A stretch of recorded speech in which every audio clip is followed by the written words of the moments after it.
Vamos falar então, né, de um outro brasileiro também que não está nessa Libertadores, acabou se despedindo um pouco antes, aí um pouco mais cedo, que é o Fluminense, que também se despediu não só da Libertadores, assim como do Abel também, né? Abel Braga não é mais treinador do Fluminense, acabou saindo, deixando o tricolor das Laranjeiras. E tem alguns nomes aí, né, que já tem uma certa história aí no clube aí, né? Anderson Moreira, Renato Gaúcho, Cuca também, né? O Cuca, a torcida estava querendo muito, pedindo, mas o Cuca já acabou dando uma recusa, não vem para o Fluminense. E parece que o nome que mais sorriu de volta aí pro Fluminense, né? Que é o Fernando Diniz. A torcida não tá muito afim dele, não. A torcida não gostou muito, não agradou muito com essa sugestão de nome que surgiu. E queria saber de vocês quem é o grande nome aí para assumir o Fluminense? A preferência de vocês, ou quem vocês acham que encaixaria, né, nesse para assumir o Fluminense nesse momento. Eu vi muito torcedor pedindo o Odair Helma também, né? O retorno do Odair Helma. Muito torcedor falando que queria ele. Mas parece que, por enquanto, o Fluminense, pelo que eu vi, né, eu não vi o Fluminense se mostrar interesse nele de volta. Aí, para vocês, quem encaixaria nesse momento? Bom, então, ô, Júlio, eu vou começar aqui falando, né? Eu acho que certamente o melhor nome seria o Cuca, né? Que já é o atual campeão brasileiro, né? Um dos melhores técnicos do Brasil nos últimos anos, foi mostrando, né? E teria uma casca também para caso tivesse alguns problemas de diretoria, algo do tipo. Acho que ele saberia segurar. Como ele já recusou, e é o que acho que já se esperava que fosse recusar mesmo, né? Esses outros nomes aí, eu acho que o que eu mais gosto, e aí, torcida do Fluminense, por favor, me perdoe, é o Fernando Diniz, que eu acho que assim, ele é um bom técnico, ele tem boas ideias, mas por algum motivo elas acabam não conseguindo fluir muito bem. O Fluminense já teve alguns problemas com ele, né? Ele saiu deixando o time 18º, né? No Brasileirão, quando ele estava treinando o time, mas era um time que, assim, criava muitas chances, mas não conseguia corresponder. Quando você olha o time do Fluminense hoje, tudo bem que é um Fred mais envelhecido, mas tem o Cano, que é um bom atacante, tem, sei lá, o William, tem o Ganso jogando bem. Vamos ver como é que seria nas mãos do Diniz. Eu acho que seria mais interessante, já que eu consigo ver esse Fluminense melhor do que aquele antigo Fluminense, que não era, talvez não fosse super horrível aquele time, mas esse time é bom, entendeu? É o atual campeão carioca, entendeu? Ganhou em cima do Flamengo e do Botafogo que está se renovando. Então acho que seria legal um Diniz aí. Dos outros nomes, o Odair Helman já não sei muito bem, não sei muito o que esperar, acho que não. Ederson Moreira, não sei, acho que dos nomes que tem, eu gosto do Diniz, sabe? Sei que ele, como ele não é o técnico do meu time, eu falo isso com um pouco de tranquilidade, né? Mas. E o Renato Gaúcho? O Renato Gaúcho talvez Eu ia seja perguntar sobre ele também. Então, o Renato Gaúcho, acho que ele é o grande nome aí, né? Depois do Cuca. Mas eu não sei se. Não sei, eu acho que. Eu não sei explicar, sabe? Talvez eu goste mais do futebol do Fernando Diniz e talvez eu tenha essa preferência, sabe? Entendeu? Mas eu acho que o Renato Gaúcho também poderia ser um bom nome, mas ainda assim eu ficaria. Eu acho que eu preferiria o Diniz nesse sentido. Mas eu queria saber o que vocês acham também, para eu não falar aqui também. Bom, cara, eu não vou muito diferente da tua linha, não. Porque a gente já pode descartar o Cuca, né, que até levantou a possibilidade de talvez aguardar um convite da CBF. Eu acho difícil, mas pode ter esperança, né, já que o Tite vai sair no final do ano, então é uma possibilidade. Confiante ele, hein? Confiante. Não, e pior que não é só ele, tem muita gente, tipo, dando a entender que ele rejeitou o Fluminense por conta disso, por provavelmente esperar uma proposta. Até que ele saiu do Atlético, né? Pensando nisso. Pode isso aí. E, tipo, é muito difícil ver o Cuca também assumir assim no meio da temporada, né? Ele geralmente pega uma temporada e para, e muda de clube. Mas, enfim, descartando ele e descartando também o Odair Helman, né? Porque, por mais que a diretoria goste do Odair, ele teve sucesso no Fluminense recentemente, ele tá no clube lá da Arábia, um clube da Ásia lá, e tem a multa rescisória muito alta. O Fluminense não poderia lidar com isso e muito menos com o atual salário do Odair, né, que saiu justamente para receber mais. Então, acho que os nomes da realidade são Diniz, Anderson Moreira e Renato Gaúcho. Bom, e de todos esses aí, eu acho que o único que vem de um bom trabalho é justamente o que está sendo menos cotado, que é o Anderson Moreira. Mas eu também entendo, porque o Botafogo, por exemplo, ele está com um projeto, não é vencedor ainda, mas que visa ser vencedor, visa essa patamares mais altos. E o John Textor chegou lá e viu, cara, esse cara fez um bom trabalho, mas eu vejo que tem um limite. Pelo menos foi essa leitura que eu fiz da demissão do Anderson Moreira, né? Inclusive, Paulo, antes do Fluminense contratar o Abel, ele era um dos nomes já cotados, né? Quando ainda estava empregado no Botafogo, o Fluminense chegou a sondar o Anderson. Ah, isso, verdade. Eu tinha esquecido disso. Então já é um nome que já passou pelo Fluminense. O Júlio falou alguns nomes com histórico. Na verdade, todos os nomes com histórico, né? Porque Diniz, Renato Gaúcho, Anderson, Odair, todos esses já passaram pelo Fluminense, inclusive o Cuca também. Então todos já têm um histórico de Fluminense ali. Mas voltando ao Anderson, eu não sei se seria a minha prioridade justamente por causa disso, apesar de ser o último que fez bom trabalho dentre esses aí. Um trabalho até surpreendente no Botafogo. Então a gente cai para Diniz e Renato Gaúcho. E, bom, cara, eu tenho muitas críticas aos dois. Acho que não são longe de ser opções espetaculares. O Fred também tem algumas críticas ao Renato. É o quê? O Fred também tem algumas críticas ao Renato Gaúcho. Ainda tem isso, né? Eles tiveram uma confusão aí, acho que em 2020, se eu não me engano. Trocaram farpas ali Mas o Fred tem data para ir embora, né? Acho que ele não vai ter muita influência nessa escolha, não. Vai embora agora, em julho, né? Tá arriscado o novo técnico cair antes do Fred sair. Brasil é isso aí. Cai e assume o Marcão lá, né? Até julho. Como sempre. O Marcão não seria uma boa, não? Bota o Marcão. Inclusive, eu ia soltar o nome dele aqui agora. Ele, não deixa de ser, né? Porque o histórico aí nos deixa a ter essa interpretação também. Já que mas eu entendo, cara. Eu entendo o Marcão ele não aceitar, porque, se ele é efetivado e depois ele é demitido, ele fica até sem isso de ser um interino. Fica desempregado. Ele fica e aí eu não clube, sei. né?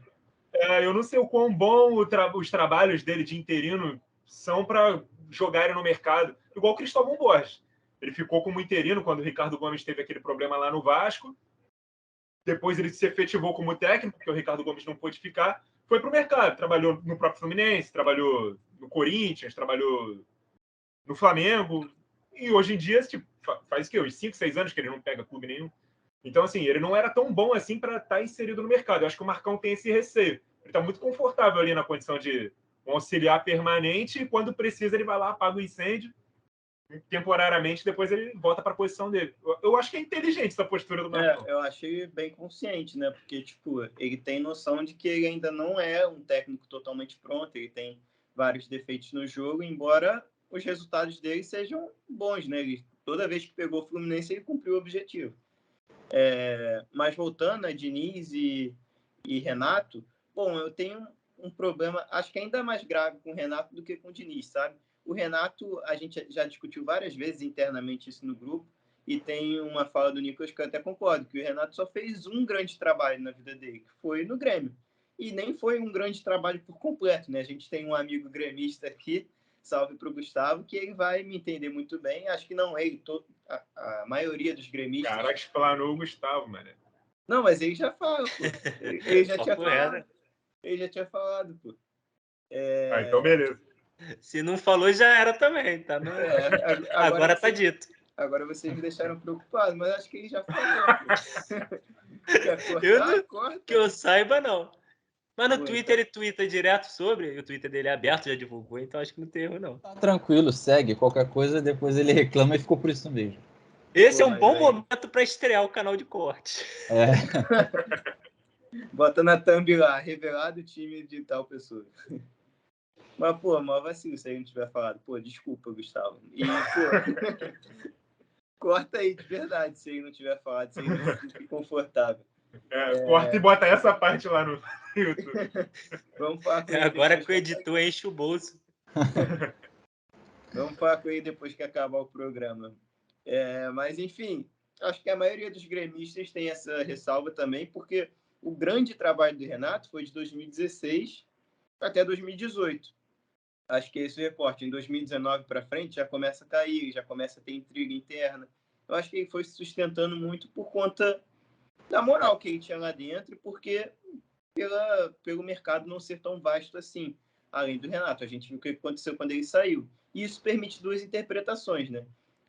O Grêmio caiu porque ele saiu, ou caiu porque ele que formou, levou o time até aquele momento e quem assumiu depois não conseguiu recolocar o time competitivo, né? Então, dá brecha para essas duas interpretações. Então, cara, por mais que seja o nome mais odiado pela torcida do Fluminense, eu acho que restaria o Diniz, né? Porque o trabalho, analisando e apenas o trabalho e desempenho, desses aí é o que mais me agrada, apesar desse histórico negativo. Então, acho que é isso, um panorama geral assim.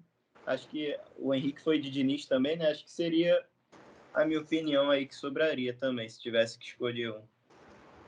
O problema do Renato também, né, cara, que assim, ele acabou de sair de um rival e saiu mal. Só que eu não sei o quão mal ele sai assim para o mercado, porque, pô, ele sai com 70% de aproveitamento, né? Mais de 70% no Flamengo e tal. Ele teve um começo muito bom no Flamengo também, ele chegou com uma credencial muito boa, apesar daquele último trabalho no Grêmio ter sido o único praticamente na carreira. Mas assim, ele chega como campeão da América, campeão da Copa do Brasil, 3 semifinais de Libertadores seguidas, jogar um futebol muito bom, às vezes até melhor do que muito time que tinha dinheiro. O problema do Renato era as entrevistas, né? Ele sempre estava com a desculpa na ponta da língua. E, pô, não ganhou, né? Com esse time que ele sempre sustentou quando estava lá no Grêmio. O Flamengo tem a obrigação de ganhar com o dinheiro que tem e tal. E quando o dinheiro estava na mão dele, ele não conseguiu fazer esse time ser vencedor. Mas, pô, levou para uma semifinal de Copa do Brasil, levou para uma final de Libertadores perdida no detalhe. Então ele arranha a imagem, assim, de um jeito que, para mim, é desproporcional a tudo que ele construiu antes desse arranhão. Talvez a torcida do Fluminense não queira o Renato pelo que o Renato produziu no próprio Fluminense. Foram várias passagens, né? São muitas passagens do Renato pelo Fluminense. Mas ainda acho que seria o melhor nome. Eu ainda acho que seria assim um nome com certo peso dentro do mercado e talvez seja dentro da realidade do Fluminense pela exigência que ele vai fazer, sabendo que agora ele está meio que sem mercado depois desse último trabalho no Flamengo. Ele não deve voltar para o Grêmio tão cedo, principalmente com o Grêmio na Série B. Num outro clube desse patamar Flamengo ele não vai voltar, então ele vai ter que ser um pouco mais humilde na pedida salarial e nas exigências de elenco que ele vai ter. Vai ter que pegar um time de um degrau mais abaixo. Acho que o Fluminense é um time que entrega exatamente o que ele, como técnico, está entregando. Para mim, seria a minha escolha, a minha primeira opção.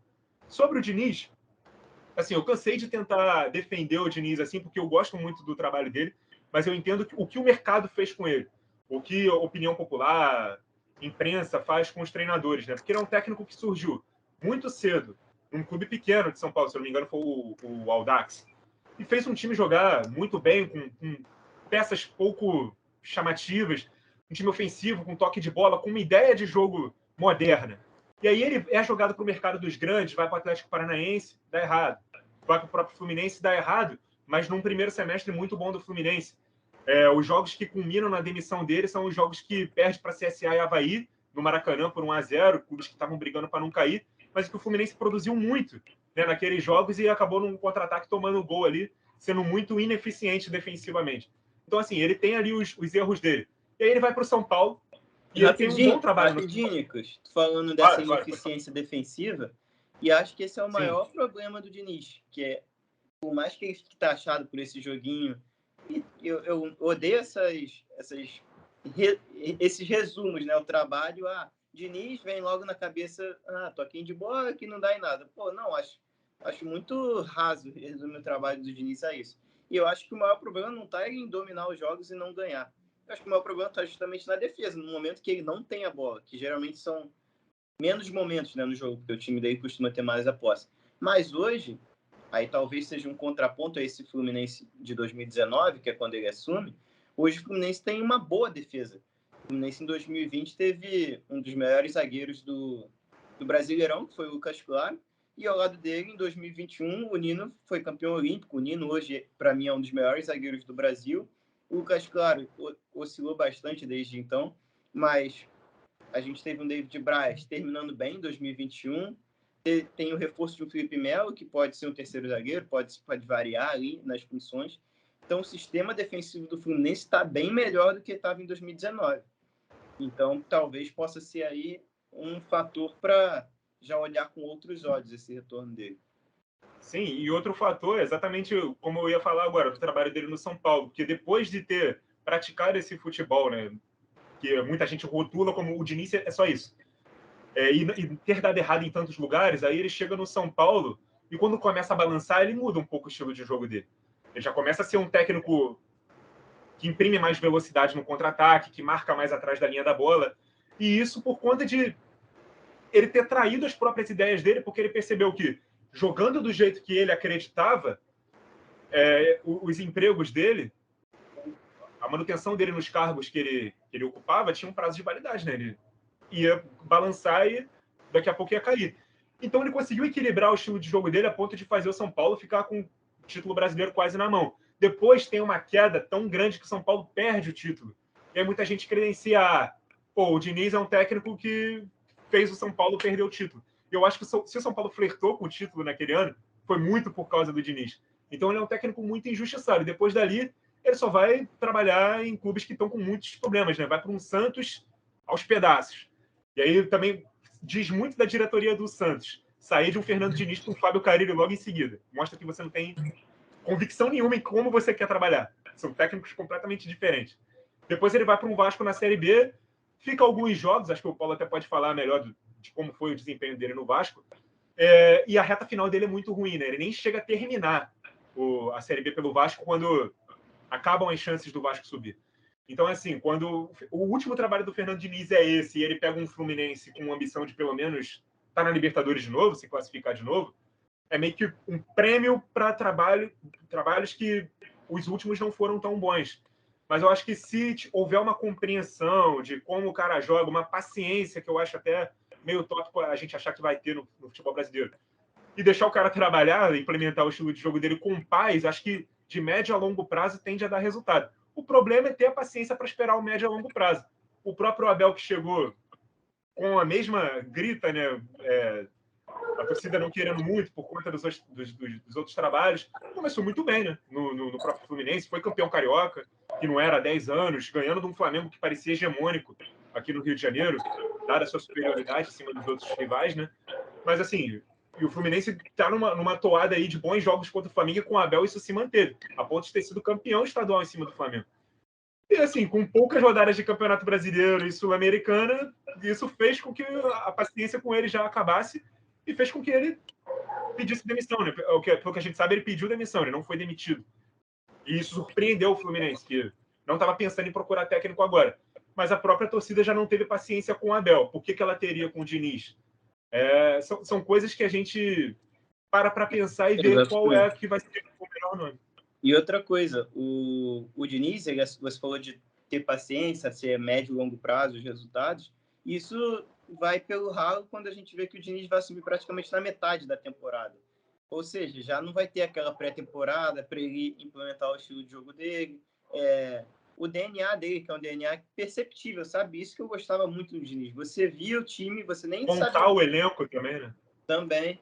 Você via o time, você via a maneira do time de jogar, você falava, pô, esse é o time do Diniz. Isso para mim caracteriza o trabalho de um técnico. Eu vejo aquele time, eu sei dizer o que aquele técnico fez, as implementações que ele fez naquele elenco. Então, isso para mim é quando o trabalho é bem feito. Eu sei ver os pontos positivos e negativos. Lógico, tem negativos também.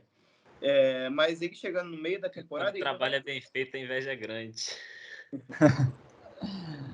Mas ele chegando no meio da temporada, ele não vai ter essa paciência. E ele chegou no meio da temporada no Santos, se eu não me engano, e no Vasco, principalmente, que você disse. No Vasco, para mim, foi um dos trabalhos que ele mais agrediu o seu DNA, porque eu acabei de falar que a gente conseguia reconhecer os times do Diniz e o Vasco não parecia, sabe? Mas eu acho que o Vasco foi um cenário muito específico, que ele pega já no final, ele pega a reta final de Série B, lógico, tinham muitas chances de acesso, mas nenhum dos técnicos que passou aquele ano conseguiu extrair algo daquele elenco. E o Diniz foi que, se o torcedor do Vasco sonhou com acesso em algum momento, foi no período do Diniz. Talvez não por causa do Diniz, talvez porque chega o Nenê junto. O Nenê dá uma renovação naquele time. Mas lembrando que o Nenê ele joga com o Diniz no Fluminense em 2019 também. Então acho que foi muito esse ânimo novo que os dois... Talvez a chegada do Nenê ao Vasco tenha sido um pedido do Diniz, né? A gente não sabe. Pode ser também. E casou certinho com o tempo que ele parou de ter minutagem no Fluminense. Enfim, foi ali aquele período que o Vasco sonhou. Mas depois que o Vasco foi o jogo contra o Guarani, que o Vasco perde de 1-0, fora de casa o Guarani era um concorrente direto, o Vasco tem um pênalti aos 43, perde pênalti com o Cano e toma um gol no contra-ataque e perde o jogo de 1-0. Ali, para mim, foi uma ocasião de jogo que o Vasco, lógico, não dominou o adversário, não estava tão bem, mas uma ocasião de jogo que decretou o fim de temporada do Vasco. A partir dali não tem mais futebol para mim. E ali não é nem só culpa do Diniz, acho que é um psicológico, vem tudo à tona, é a desistência, a famosa desistência. O Vasco toma um 4-0 para o Botafogo em São Januário, que o Vasco não joga. Pô. Então, a partir desse jogo contra o Guarani, eu não boto numa análise do Diniz. E nem do elenco como um todo, porque eu acho que ali já era até arrasado. Mas, só uma coisa, Paulo, que tu falar. falou que, tipo assim, se o Diniz chegando agora, ele chega na metade da temporada, eu acho que ele, sim, de fato, não é a metade da temporada, mas pelo menos vai entrar na quarta temporada ainda a quarta rodada do Brasileirão. Então, assim, é na metade da temporada, mas ainda é o início do Brasileirão. Então, acho que dá tempo de ele fazer algumas mudanças que ele quer, testar para ver se vai funcionar ou não, e se não funcionar, ainda vai ter pelo menos um segundo turno inteiro aí para tentar uma troca para pelo menos resolver algumas coisas do elenco, né? Então, acho que é na metade da temporada, mas esse início de Brasileirão, pelo menos, é um bom tempo para testar agora. Se for melhor botar um técnico agora, um Diniz da vida, para ver como é que vai ser, do que tentar deixar um Marcão aí e depois trocar quando já tiver, sei lá, na 19ª rodada trocar. E aí vai entrar um novo cara para entrar um novo trabalho já no meio do Brasileirão. Então é melhor agora no início, né? Mas vou te falar, esse que é o problema, Henrique, porque a torcida pensa assim, quando as coisas não estão acontecendo rápido, tipo 5 jogos, aí o torcedor pensa, pô, vai esperar, tá na zona do rebaixamento, vai esperar faltar 10 jogos para acabar o campeonato para trocar de técnico? Não, troca logo. Eu tô falando de uma forma... vicioso. Eu tô falando de uma forma lógica, ainda mais levando em consideração que eu não sou o torcedor, né? Mas quando o torcedor realmente ele pensa desse jeito, né? Talvez se o Renato viesse, ele ia conseguir entregar até bons jogos e bons resultados de início, e depois ele ia ser o que ele é, o Renato, né? E quando o time fosse mal, ele ia falar, não, jogamos bem, não sei o quê. E quando não viesse resultado, aí ia ser talvez tarde demais para trocar o técnico e ter resultado, né? É complicado, cara. O Fluminense tem que fazer uma boa escolha. No final é isso. O Renato e o Diniz talvez sejam os dois melhores nomes, mas eu tendo a preferir o Diniz e acho que seria uma boa oportunidade, de novo, né? Eu acho que o maior problema do Diniz já é a rejeição inicial, né? Como a gente estava falando, os torcedores não aprovam, a maioria dos torcedores. E, cara, se a gente for parar para ver o histórico dos dois no Fluminense, foram dois técnicos que sempre brigaram para não cair, né? Em 2008, o Renato, ele tá no Fluminense, ele leva o time à final da Libertadores e é aquela famosa entrevista dele. A gente vai brincar no Brasileiro, vai sobrar. E o time termina brigando para não cair. Em 2009, ele assume de novo. O time briga para não cair e só não cai por um milagre, né? Que é aquele time que se livra com 99% de chance de ser rebaixado. Se livra, inclusive, com o Cuca, que o sucedeu. E o Fernando Diniz, em 2019, ele larga o Fluminense quase no final do primeiro turno, em 18º, que era aquele time que era abaixo, mas acho que não tão abaixo, né? A ponto dele largar daquele jeito. E um outro fator que o Diniz, voltando ao caso do Diniz, que já tem essa rejeição, se ele entra agora, ele tem que lidar já com uma eliminação na Sul-Americana, porque é muito provável, se é que já não tá decretada matematicamente, mas é muito provável que aconteça. Porque o Fluminense tem 4 pontos, né? Um empate, uma vitória e uma derrota em 3 jogos.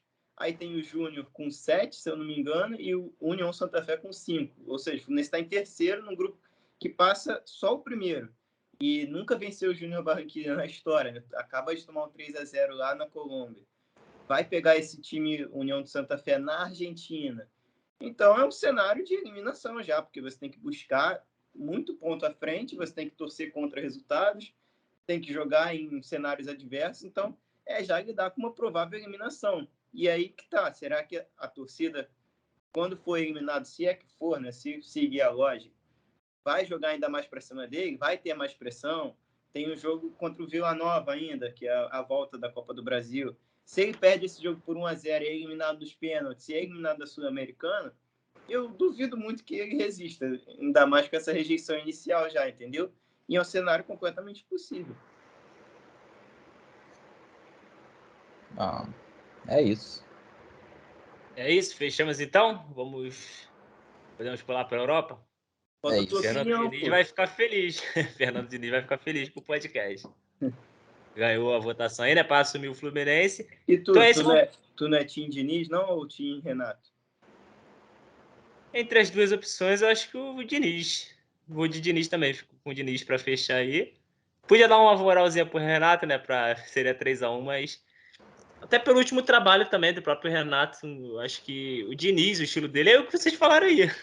Às vezes ele quer implementar um negócio, mas não tem material humano para poder aplicar do jeito que ele quer, né? No Fluminense, eu acho que também não seria a solução desse problema para ele, mas tendo tempo, o ruim é a questão também é que já chega com a pressão da torcida, né? Porque o Paulo falou, ele já chega com uma rejeição, então atrapalha. Como é que ele vai implementar? Aí chega, sei lá, empatando, perdendo, acabou já. A casa caiu, já estão pedindo ele embora. Tem O esse pior é que problema. esse momento do Fluminense é muito delicado, né, cara? Ele tá numa Sul-Americana quase caindo, no jogo de Copa do Brasil, que qualquer tropeço ali tá ruim, e o início de temporada que tá com muitos problemas. Então, Ele é azarado, ele ainda doideira, né? assume bomba. Mas Qualquer não técnico que tinha, chegar e cair na Sul-Americana e na Copa do Brasil já fica ruim a situação. não tinha momento pior para o Fluminense mudar de técnico. Né? O É. Abel estava com a batata queimando na mão dele e jogou para outro cara. E outro cara já vai chegar com a batata quente na mão também. Pô. Então talvez seja até melhor para o Fluminense, antes de definir o técnico, ficar com o Marcão um pouquinho, enquanto define aí classificação Sul-Americana, classificação da Copa do Brasil, né? Se vai seguir em frente ou não. Depois que passar essa poeira aí, contrata um novo técnico e tal. O problema é que o Campeonato Brasileiro, os mesmos 3 pontos que você disputa agora são os mesmos de lá do final. Não tem diferença. Então, pode ser que sem um treinador agora, você continue perdendo pontos, os problemas continuem acontecendo. Ou talvez você melhore e decida, vamos deixar o Marcão até o final do ano mais uma vez. Então, acho que o Fluminense tem que pensar muito bem o que vai ter que fazer.